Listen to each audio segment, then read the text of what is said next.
بینانی عزیز. سلام به همه شما.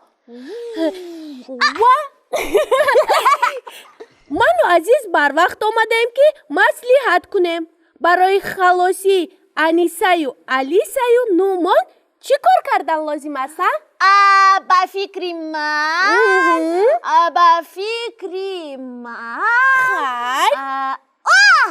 هر سهشون برابر فریاد زدن یاری پرسند.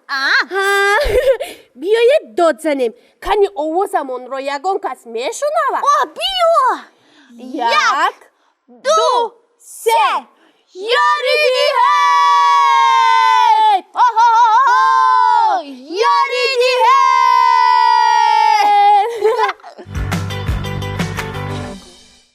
یاری دهید. های بچه ها آرام شوید. چرا اینقدر شور و مغل؟ چرا شما یاری میپرسید؟ ما دوامی واقعه رو فکر کرده ایستادیم.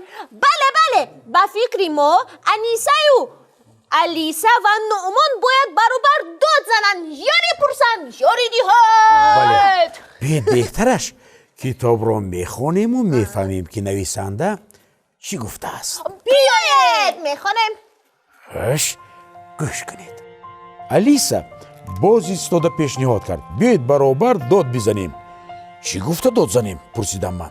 هم تو میگوییم در نزدیکی ها یگان کس باشد شنیده میآید.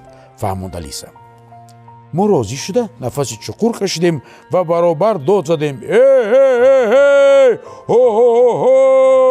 یاری دهید. یاری دهید. بناخست از زیر بوته طرف راست صدای پتراست زدن چیزی برآمد. من خود را به زمین پرتافته دراز کشیدم. علیسه و انیسه نیز سخت ترسیدند. هر دو برابر در جایهایشان نشستند. گویا از آسمان چیزی میافتیدگی باشد. کف دستانشان را طوری سر بردند. معلم جان این چی بود؟ این چی بود عزیز جان؟ این یک پرنده بود که در بیشهزار بسیار وام میخورد. نامش چی؟ نام پرنده دراج. دراج یعنی که فزن. دیدی لالا دیدی من درست فکر کردم. درست. ولی آوازشان را کسی نشنید. افسوس باز با انیسه و علیسه دلم سوخته ایستاده است. باز گریه میکنی؟ نه آبی چشمم تمام شد. بسیار ناز. انکن بی دوامش را گوش کنیم. خیر چیکار کنیم؟ جواب داد انیسه. نعمان رو بلند کردن در کار. برعکس نعمان رو زیادتر ترساندی. راضی نشد علیسه. روز نیست نشده از شب و تاریکی گپ میزنی. بیا یگان چاره دیگر بیاندیشیم. چهره انیسه جدی شد. اینجا من میخواستم که با آنها یاری برسانم. در درس طبیعت شناسی خوانده بودیم که هنگام رهگم زدن با آفتاب، مورچه خانه، شاخ و برگ درختان یا یگان اشیا نگاه کرده طرفها رو معین کردن ممکن است. چون این فکرم رو بیان کردم انیسه گفت نمی شود. یکم هوا ابرناک است. آفتاب نمی نماید. دویم ما نمی دانیم که دههمان در کدام طرف جایگیر شده است. باز بسیار راه گشتیم. احتمال از کنار لیسنای گذشته به یگان طرف دیگر برآمده باشیم. ناگاه از روبروی به مرغزار گله خوک‌های وحشی برآمدند و گپی انیسه در دهانش ماند. خوک‌ها ما رو ندیدند.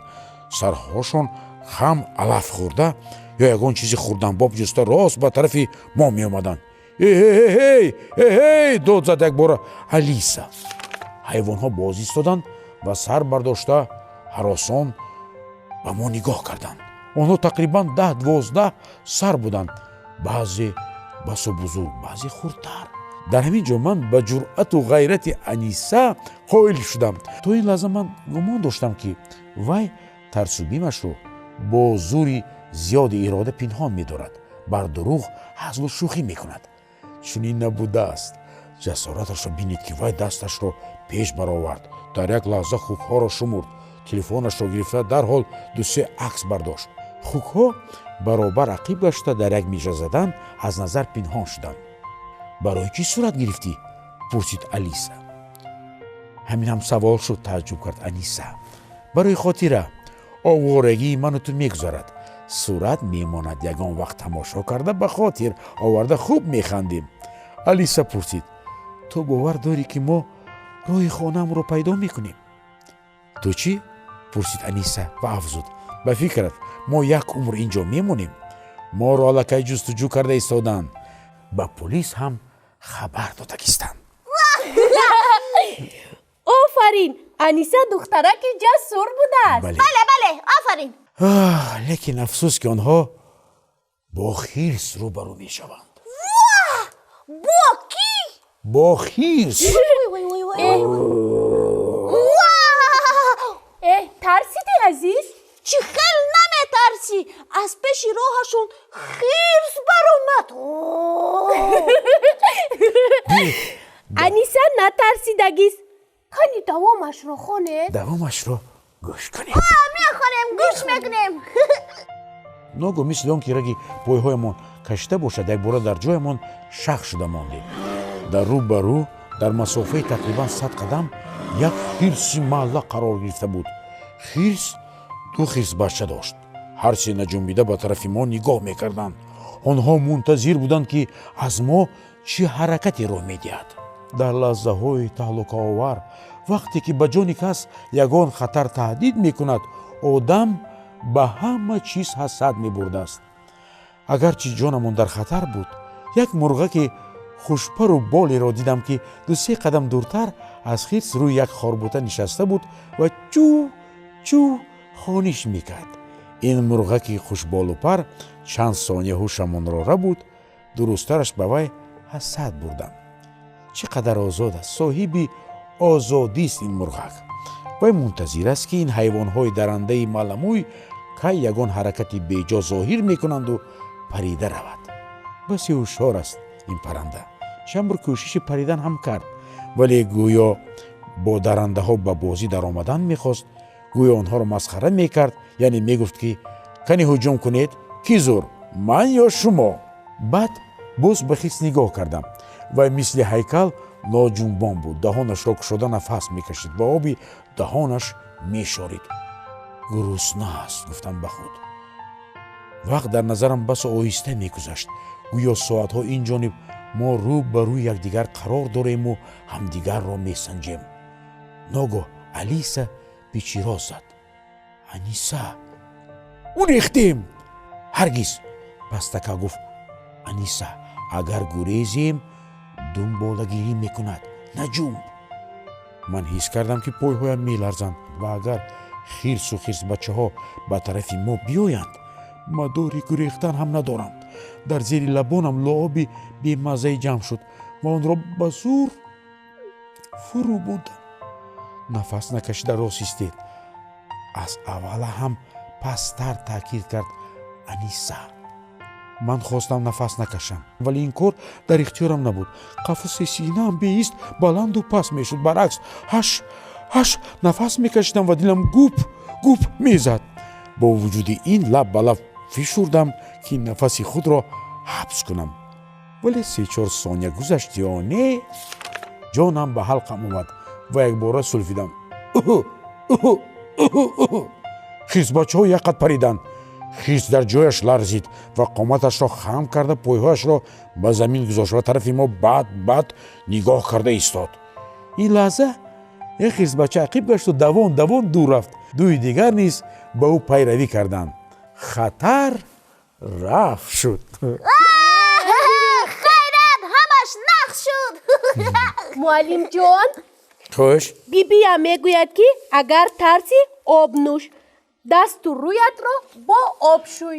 бале лолаҷон, Аниса ба Алисаю Нӯмон мефармояд ки дастонашонро, рӯйҳояшонро бо оби хунук шуста каме об нӯшанд.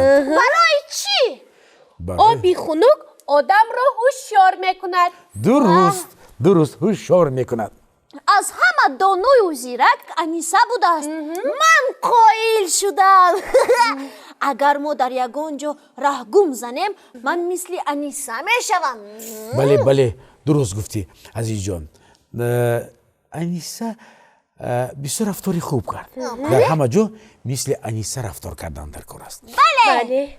لالا جان لابای. عزیز جان من لابای با شما یک سوال دارم کنیم به یاد بیارید وقتی که آنها به جنگل رفتنی شدن یعنی پیش از به جنگل رفتنشان بیبیشان با آنها چی گفته بود کنیم به خاطر بیارید گفته بود که یک تاگی 3 تا نان گیرد. بله لیکن آنها 1 دانه نان گرفتن بله. بله خیریت که همون 1 تا نان رو هم گرفتن زیرا آنها نان را گرسنه مانده بودند و نان را 3 تقسیم کرده با اشتها خوردند من هرگز از گپی بیبیم نمیبرایم آفرین معلم جان خوش برای چی نومان یگان کار نمیکند؟ آخر وی باری یکم به بیشه رفته است آن جایها رو نمیداند همین طور نه معلم بله جان نمیداند لیکن نومان یک مصلحت خیلی خوب میدهد چی مصلحت باشد نومان با آنها مصلحت میدهد که بیایید به بالای درخت برآمده در آنجا خواب میکنیم اوی معلم جان آنها در بیشه تاریک ماندن بله در بیشه تاریک ماندن برای همین مصلحت خیلی خوبی نومان با آنها چیکار کرد؟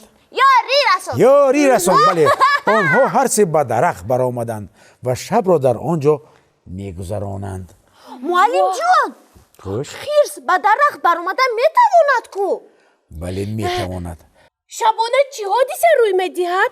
چه خیز حادثه؟ آمده به درخت میبراید. اینش را من به شما در برنامه دیگر خوانده میدهم نه معلم جان همینش رو گوید خیرس آنها رو نمیخورد گوید. خیرس آنها را نمیخورد لیکن با آنها بچه ها یک واقعی خیلی عجیب روی میدهد این را من به شما در برنامه دیگر خوانده میدهم